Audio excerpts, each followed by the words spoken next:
विद्यार्थियों, कुछ समय से हम 11वीं गणित के बच्चों को समुच्चय सिद्धांत समझा रहे हैं। समुच्चय सिद्धांत में अब हम अंतिम दौर पे आ चुके हैं। मेरा मतलब अंतिम दौर से ये है कि पहले हम लोगों ने समुच्चय सिद्धांत की फंडामेंटल चीज़ों को डिस्कस किया, यानी समुच्चय सिद्धांत होता क्या है, इसका प्रकार कितने प्रकार की होती है, क्या इसका नोटिफिकेशन है, किस तरीके से इसे प्रदर्शित करते हैं, ये सारी बेसिक चीज़ें हम लोगों ने क्लियर की। जब मैं ये क्लियर कर रहा था तो साथ साथ मैं ये भी बता रहा था कि जब भी कोई नया टॉपिक आता है तो उसकी बेसिक चीज़ और आपको पहले क्लियर करा दी जाती है। उसके बाद लास्ट टॉपिक जो रहता है या लास्ट एक्सरसाइज रहती है वो उसकी एप्लीकेशंस की होती है, यानी इसको हम कहाँ यूज़ करते हैं दैनिक जीवन में।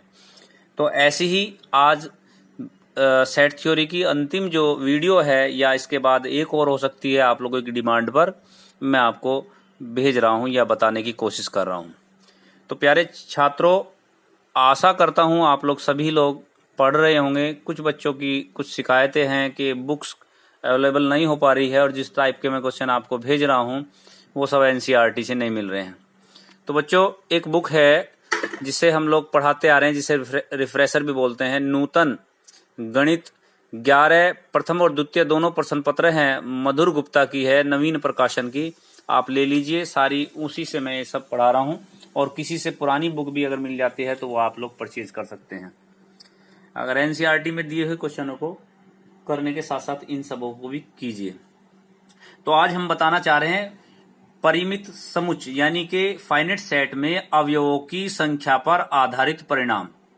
अवयवों की संख्या का मेरा क्या मतलब है कि जब हमारे पास कोई फाइनाइट सेट दिया होगा, फाइनाइट सेट का मतलब है परिमित समुच्चय दिया होगा, तो उसके अंदर कितनी अवयव की संख्या है ये काउंट करना, और उनको काउंट करके हम लोग किस तरीके से इनका अनुप्रयोग समुच्चय सेट थ्योरी का अनुप्रयोग कर सकते हैं। तो कुछ पॉइंट्स हैं, यानी जो आपको नोट्स करने हैं, या ये कह लीजिए कुछ तथ्य हैं, इन तथ्यों के आधार पर आप लोग सवाल निकालेंगे। तो पहला तथ्य यानी पहला पॉइंट क्या है, आप ध्यान से देखेंगे। पहला पॉइंट है फर्स्ट, एन ए यानी number of elements of set ए, यानी कि समुच्चय ए के अवयवों की संख्या। एन लगने का मतलब संख्या शो करना होता है, प्लस एन ए डैश, यानी कि ए के जो कॉम्प्लीमेंट है, पूरक समुच्चय है, उसके नंबरों की संख्या, दोनों को अगर जोड़ दिया जाए तो इक्वल टू आता है N U. U means universal set, दिए हुए सारे अवयवों की संख्या के बराबर होता है। यदि एक यूनिवर्सल सेट दिया हो, मान लीजिए उसमें 10 संख्या है, उसमें से एक सेट ए दे रखा है, उसमें से 4 संख्या है, तो ए डैश में 6 रह जाएगी, उनका टोटल 10 के बराबर ही आना चाहिए। तो ये पॉइंट्स है, आपको याद रखने हैं। एक सबसे इंपॉर्टेंट सेकंड पॉइंट है जो बार बार आपको परेशान भी और बार बार इसको यूज करना है आपको। N A union B equal to N A plus N B minus N A intersection B. N से मतलब समझ गए होगे, यानी ए इंटरसेक्शन बी के एलिमेंट्स की संख्या को आप एन ए इंटरसेक्शन बी कहेंगे। जहां एन लगा होगा वहां सेट्स का हम पूरा सेट नहीं लेंगे, सेट्स के नंबर्स लेंगे, वो कितने नंबर्स उसमें दिए हुए हैं। Third, N A minus B equal to N A intersection B, B dash. N A minus B equal to N A minus N A intersection B. Third point, N A minus B equal to N A union B minus N B. और एक होता है N A dash union B dash equal to N U, U means universal, minus N A intersection B. इसी में ही अगर आप union की जगह इंटरसेक्शन कर देते हैं तो ये आपका यहाँ इंटरसेक्शन था, यहाँ यूनियन बन जाएगा। फॉर्मूले में इतना चेंज आ जाएगा। एक सबसे इंपॉर्टेंट और लेंथी फॉर्मूला है N A union B union C. जब 3 सेट हमें ज्ञात हों और तीनों का हमें यूनियन निकालना हो और उनके यूनियन में नंबरों की संख्या एन हो, तो इक्वल टू होगा N A plus N B plus N C minus N A intersection B minus N B intersection C minus N C intersection A plus N A intersection B intersection C रहेगा। आप प्यारे बच्चों, आप सब इन्हें ध्यान से समझेंगे और अपनी नोटबुक में उतार लेंगे। इन्हीं फॉर्मूलों के आधार पर, इन्हीं पॉइंट्स के आधार पर हम लोगों को एक्सरसाइज करनी है। अब ये चीजें क्या हैं, ये धीरे धीरे जैसे जैसे हम सवाल करेंगे आप लोगों की बात समझ में आएगी। तो इसी पर एक्सरसाइज से हम सवाल लेते हैं, एक ऐसा क्वेश्चन जिसमें सारे जितने रूल्स मैंने आपको बताए हैं सारे हम अप्लाई कर सकें, और अप्लाई करके हम एक कहने का मतलब है गागर में सागर भरा जा सके। एक ही सवाल से हम सारे पॉइंट्सों को क्लियर करना चाहेंगे। तो एक क्वेश्चन है आपका, इसमें दिया हुआ एक कक्षा में 175 छात्र हैं। ध्यान से समझते जाइए। इनमें गणित के 100 छात्र, भौतिक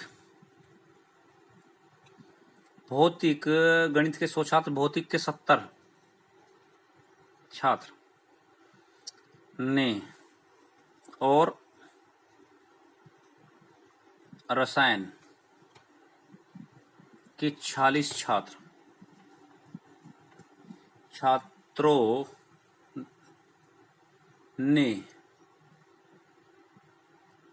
छात्रों ने लिया। क्या लिया? ये विषय लिए। यानी एक कक्षा में 175 छात्र है, जिसमें से गणित 100 ने, भौतिक 70 ने और रसायन 40 छात्रों ने लिया। इस तरीके से छात्रों ने की संख्या आपकी क्लियर होगी। जिसमें गणित, इसमें भी चॉइस रखी गई है, गणित और भौतिक 30 छात्रों ने, जो गणित और भौतिक दो चीज ली वो 30 छात्रों ने ली। भौतिक और रसायन, भौतिक और रसायन 23 छात्रों ने, और रसायन और गणित 28 छात्रों ने तथा तीनों विषय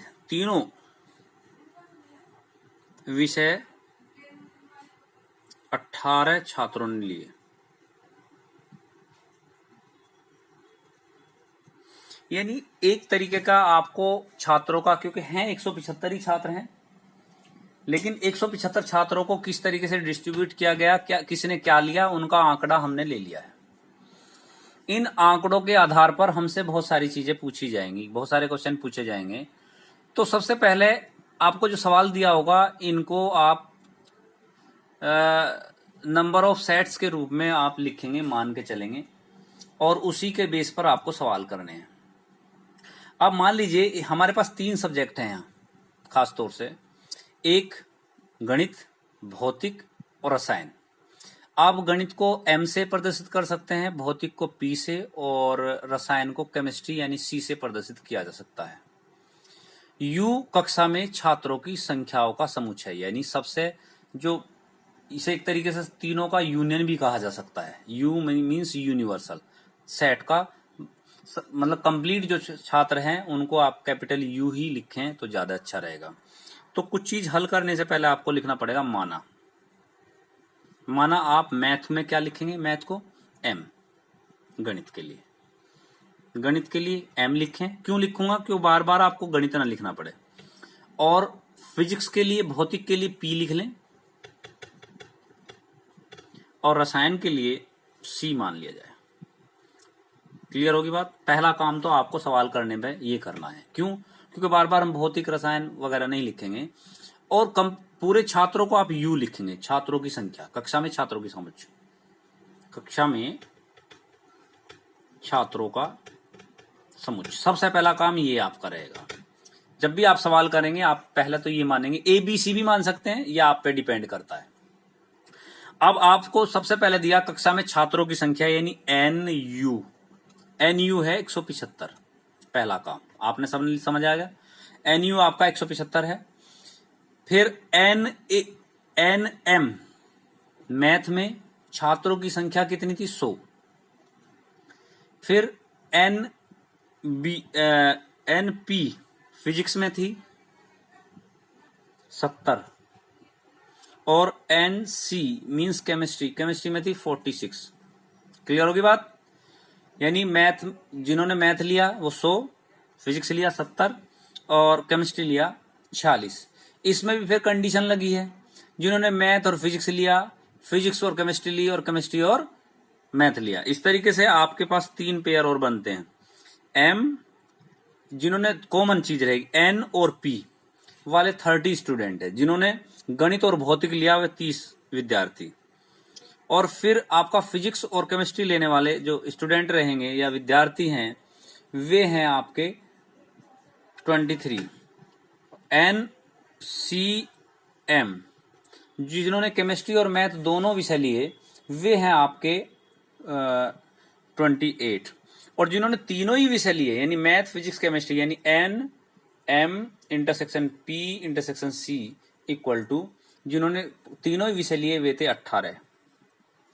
तो ये सबसे पहला काम होगा सवाल को करने के लिए। अब हमें करना क्या है, आपसे जो चीज पूछी जाएगी वो सब आपको हमें करनी होगी। ने कहा केवल गणित लेने वाले छात्रों की संख्या बताइए। आपसे क्वेश्चन किया गया केवल गणित लेने वाले छात्रों की संख्या जिन्होंने गणित ही लिया है। अब आप एक बात समझ, आप कहेंगे कि गणित तो सिर्फ 100 बच्चों ने लिया है, ऐसा कहेंगे ना? लेकिन नहीं, ये 100 बच्चे 2-2 पेयर में भी अलग अलग बटे हुए हैं।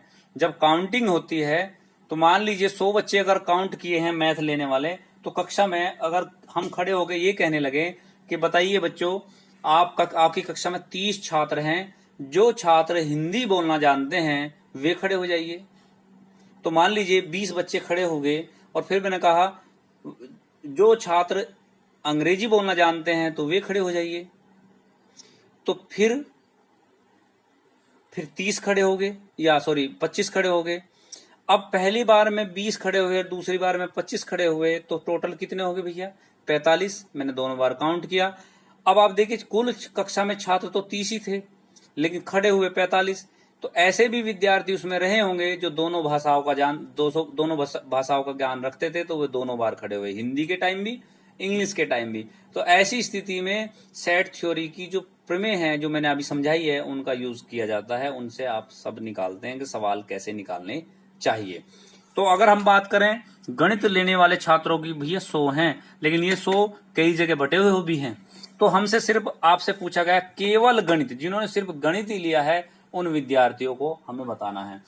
तो आपको कैसे निकालना पड़ेगा? फॉर्मूला बनता है N, हमें मैथ लेने वाले M, जो केवल मैथ लेने वाले विद्यार्थी, इंटरसेक्शन P डैश, कॉम्प्लीमेंट निकालूंगा।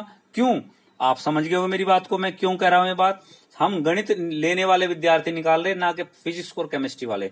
जो विषय हमें लेना ही नहीं है उसको हम डैश लगाएंगे, यानी उनका कॉम्प्लीमेंट निकाल देंगे, पूरक कर देंगे। यानी जब ये पूरक हो जाएगा तो केवल मैथ निकालने वाले ही निकलेंगे। तो ये बात मेरी समझ में आ रही होगी।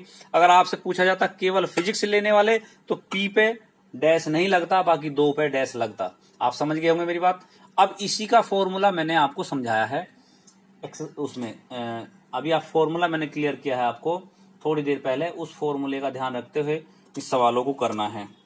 तो फॉर्मूला क्या था आप ध्यान देंगे। इसका फॉर्मूला हम इस तरीके से भी लिख सकते हैं, देखिए बेटा, N M intersection P intersection C dash. इसको कंप्लीट इस तरीके से करेंगे, या आप इसको डैश आ गया है, डैश को आप किस तरीके से लिख सकते हैं? NM, क्योंकि यहां यूनियन आ चुका है। यूनियन के बाद आपका एक फॉर्मूला बनता है माइनस NM, क्योंकि जो आपका NA तो बाहर निकल चुका है। इसके बाद ये N आपका आ जाएगा M intersection P union C। एक फॉर्मूला बनता है, आपको समझाया गया है। फिर इसे लिखेंगे NM माइनस, इसको तोड़ देंगे क्योंकि यहाँ यूनियन है, यूनियन वाला केस लगेगा, MN करके इसको हम तोड़ देंगे 2 हिस्सों में। तो आपका एट लास्ट एक फॉर्मूला बनेगा NM union P minus N M union C यानी कि केमिस्ट्री, और फिर लास्ट में होगा minus N M intersection P intersection C. ये आपका फॉर्मूला कंप्लीट फॉर्मूला बन जाता है। इसे तोड़ते रहते हैं। तो ये फॉर्मूले मैंने 3-4 जो समझाए हैं उसी के बेस पर आप लोग इनको निकालेंगे। तो आपके पास एन एम यानी 100 नंबर ऑफ, जिन्होंने मैथ लिया है वो 100 स्टूडेंट हैं, जिन्होंने मैथ और फिजिक्स दोनों लिए हैं, जो मैथ और फिजिक्स 30 हैं, जिन्होंने मैथ और केमिस्ट्री लिया है वो 28 हैं, और जिन्होंने तीनों विषय लिए हैं वे हैं 18 हैं। तो ये कुल मिला के आपके हो जाएंगे, ये माइनस था तो आप बाहर से ये, हाँ सॉरी प्लस है, ये आपका टोटल आ जाएगा 60 विद्यार्थी ऐसे हैं जिन्होंने केवल और केवल गणित लिया है। ऐसे ही बच्चों इस वीडियो को, इस सवालों को करेंगे। इसमें से अभी भी ये सवाल कंप्लीट नहीं हुआ है बच्चों। इसे पूरा करने के लिए, क्योंकि इसमें 4 से 5 पार्ट दे रखे हैं, मैं अगली वीडियो में बताऊंगा कि ये 16 मिनट से ज्यादा हो रही, फिर डाउनलोड नहीं होती, इसलिए बच्चों मैं अगली वीडियो बना रहा हूं, उसमें आप इसे सीखेंगे।